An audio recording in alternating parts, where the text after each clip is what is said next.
Just like many other countries, our nation is suffering from and contributing to these environmental dilemmas.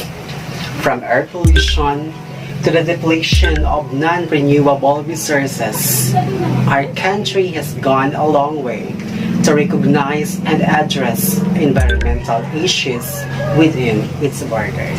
This module is taken from the Division of Elegant City, demonstrated by yours truly, Teacher Eugene of the Ranti National High School Division of Eastern Samar, and welcome to Kamapolia TV, a home for Mapinians.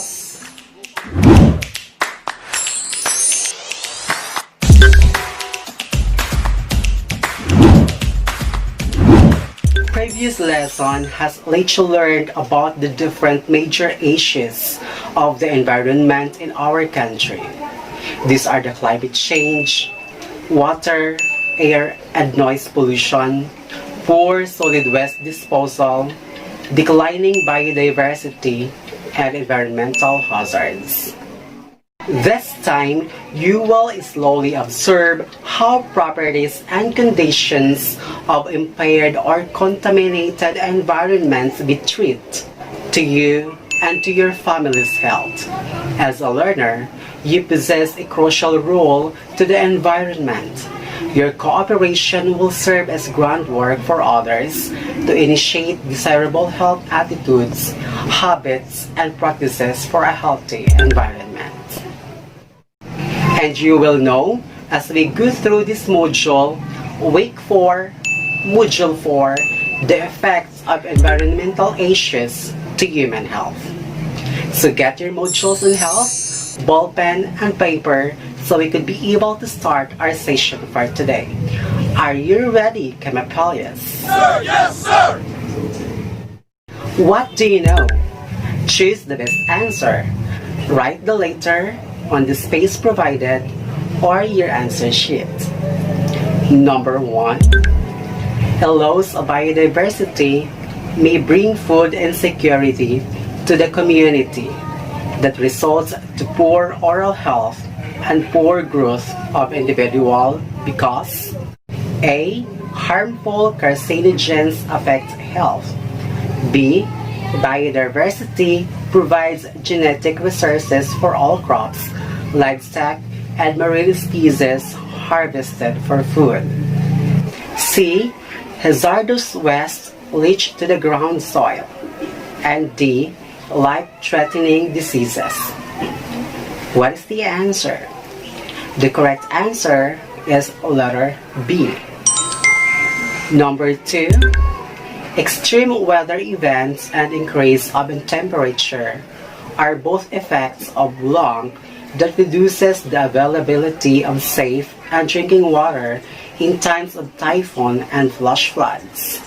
A. Water pollution. B. Soil contamination. C. Climate change. D. Moisture production. The correct answer is letter C. Climate change. Number 4. Signs and symptoms of coronavirus diseases 2019 or COVID-19 as environmental hazards are shortness of breath or difficulty of breathing, muscle aches, fever, and other signs like blank. A. Loss of taste or smell, headache, chest pain. B.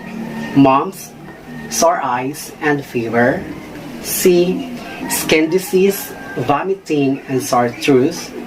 D. Nosebleed and cough. The correct answer is letter A. Loss of taste or smell, headache, and chest pain. And lastly, number 5. Surface and groundwater quality concerns apply to both drinking water and recreational waters. A. True. B. False. C. Maybe. D. None at all. That is letter A. True. What's new? Let's have another question and answer game quiz called Geopardyl activity. Identify each of the following health effects from the following statements below. Shade each object with a color indicated before the chosen statement. Or highlight each object with a color indicated before the chosen statement. The color of your choice are red, pink, blue, yellow, green, and orange. So get your color pins or color materials and get ready for this activity. Handa na ba kayo, Kamapolyus? Sir, yes, Heat sir! stroke. What causes heat stroke? What color fits the term heat stroke? That is pink. Because heat stroke is triggered by extreme heat of climate change. Next term is airborne allergens. Which of these colors associate airborne allergens? That is red. Red, because airborne allergens is caused by wildfire smoke. What about these terms? Stress, anxiety, and depression. The color for stress, anxiety, depression is green. Because stress, anxiety, and depression is a declined biodiversity which will be no longer adequate to meet social needs, which may lead to many diseases and health problems. What about this term diarrhea? Okay, the color is yellow because it is caused by toxic liquid chemicals that contaminate drinking and recreational water. What about leptospirosis? The color associated to leptospirosis is blue, since leptospirosis is a vector-borne disease carried by rats. And lastly is COVID-19. Okay, what is the color for COVID-19? Okay, orange, because COVID is an infectious disease caused by coronavirus, which pushes the government on declaring lockdowns to several cities. So did you get it, Kamapolyus? Are you familiar with those terms? Sir, yes, sir! Very good. For you to understand more about our lesson, stay tuned and keep your eyes and ears focused on the video so you can answer the next activity and assessment.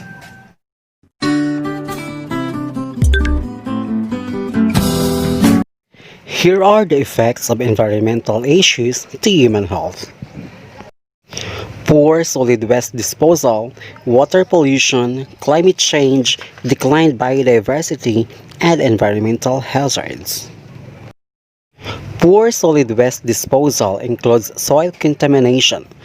Waste that end up landfills excrete hazardous chemicals that leak into the soil, producing harmful carcinogen, affecting plant growth, which is unhealthy to humans and animals feeding on these plants. Improper disposal of waste can greatly affect the health of the population living nearby the polluted area or landfills. Workers on waste disposal and landfill facilities are at a greater risk. Reservoir for insect includes the carrying disease or vector-borne disease. Mosquitoes and rats are known to live and breed in sewage areas, and both are known to carry life-threatening disease. Mosquitoes breed in cans and tires that collect water, carry diseases such as malaria and dengue. Moisture production from waste is a breeding ground for mold. It's bacteria that has the ability to spread and grow given the appropriate conditions, such as moisture production from appliances and food scraps. Water pollution. Water contamination will pollute drinking water and natural or recreational waters on seas and rivers. Gastrointestinal illness like diarrhea, effects on the body's nervous and respiratory systems, or liver and kidney damage. Climate change. Example are extreme weather events like typhoon and flash floods. This reducing the availability of safe food and drinking water, contributing to carbon monoxide poisoning from improper use of portable electric generators during and after storms. Another is the increase of temperature, like this extreme heat which can result to heat stroke and dehydration, as well as cardiovascular, respiratory, and cerebrovascular disease. Another causes of climate change is wildfires. This creates smoke and other unhealthy air pollutants and rising carbon dioxide levels, and warmer temperatures airborne allergens such as rugweed pollen. Next is declined biodiversity. Ecosystem services will be no longer adequate to meet social needs. Indirectly changes in ecosystem services affect livelihoods, income, local migration, limit discovery of potential treatments for many diseases, and healthy problems. And number 5 is environmental hazards. According to Mayo Clinic webpage, the virus is known as the Severe Acute Respiratory Syndrome Coronavirus 2 or SARS-CoV-2. The disease it causes is called Coronavirus Disease 2019 or COVID-19. In March 2020, the World Health Organization declared COVID-19 as an outbreak pandemic. Common signs and symptoms can include fever, cough, and tiredness. Other symptoms can include shortness of breath or difficulty breathing, muscle aches, chills, sore throat, loss of taste or smell, headache, and chest pain. What's more?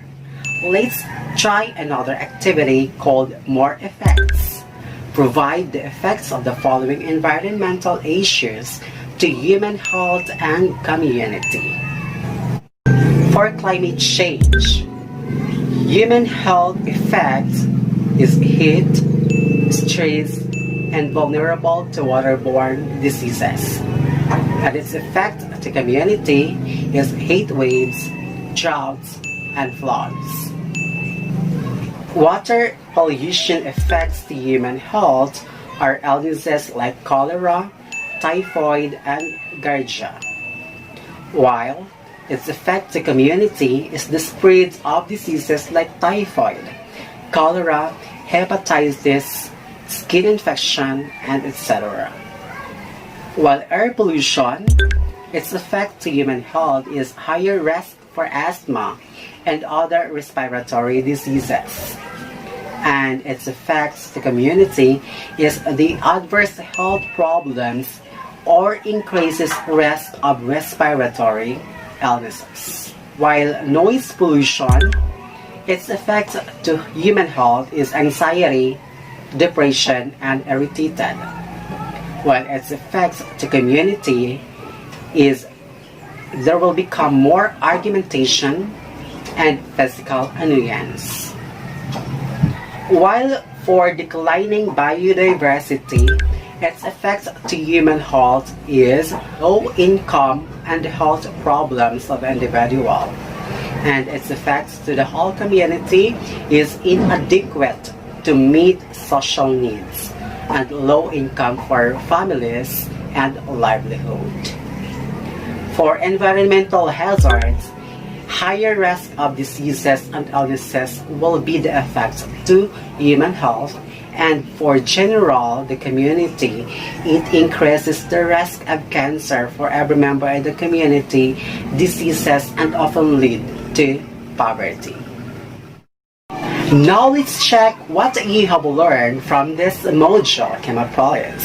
What are the goals of the government? Sustainable environment, healthy community, and of course healthy people.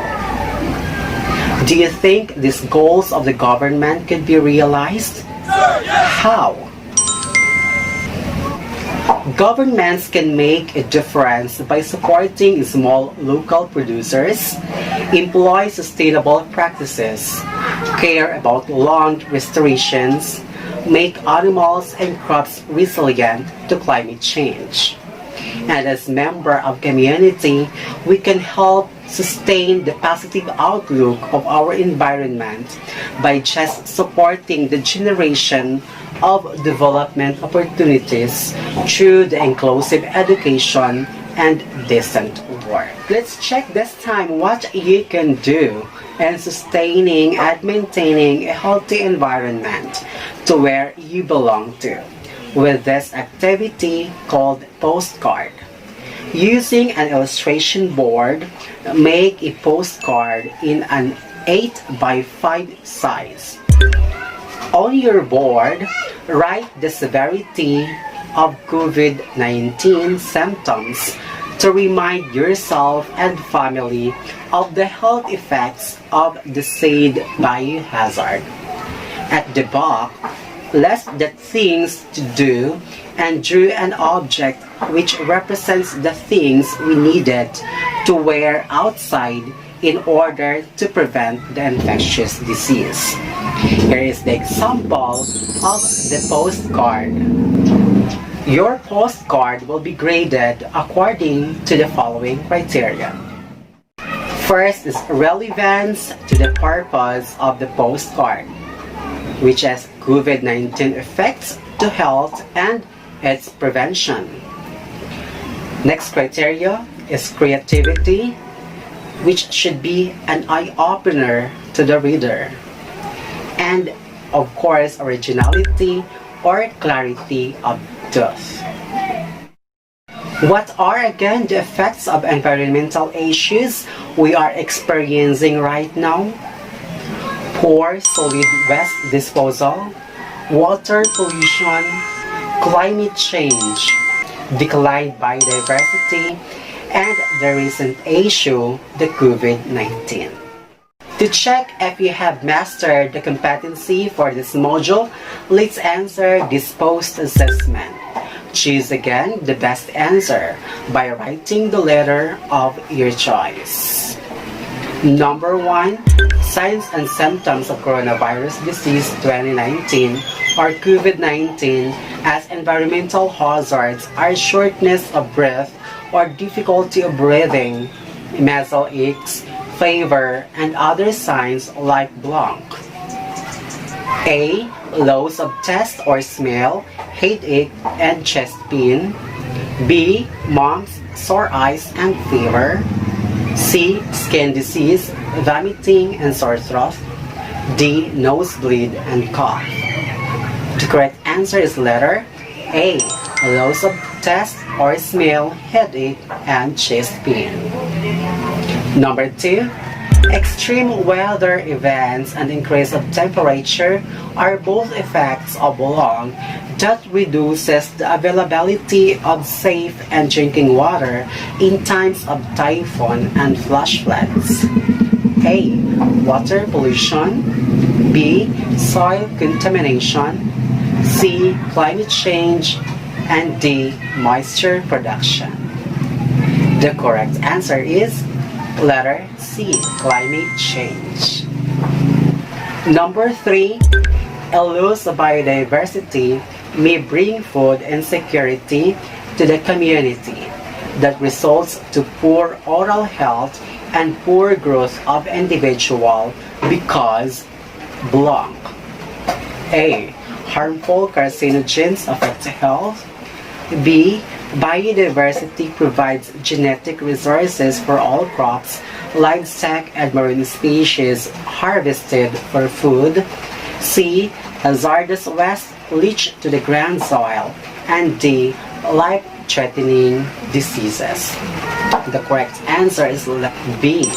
Biodiversity affects genetic resources for all crops, livestock, and marine species harvested for food.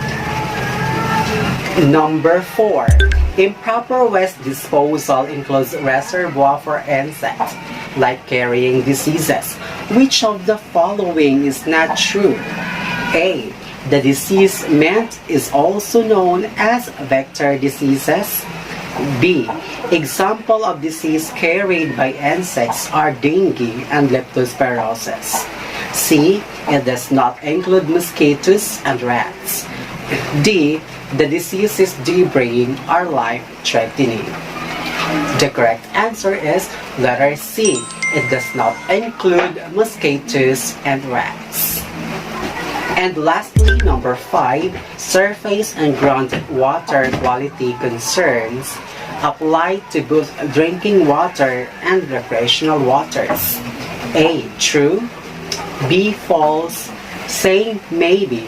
And D. Not at all. The correct answer is letter A. True. Alright. How's your day today, Geopardyls? Were you able to understand our lesson? Did you answer the activities? Sir, yes, sir. Very good. With that, let's give ourselves a wonderful clap. Oh, sure, that's all for today. See you again next time. Happy learning, Geopardyls.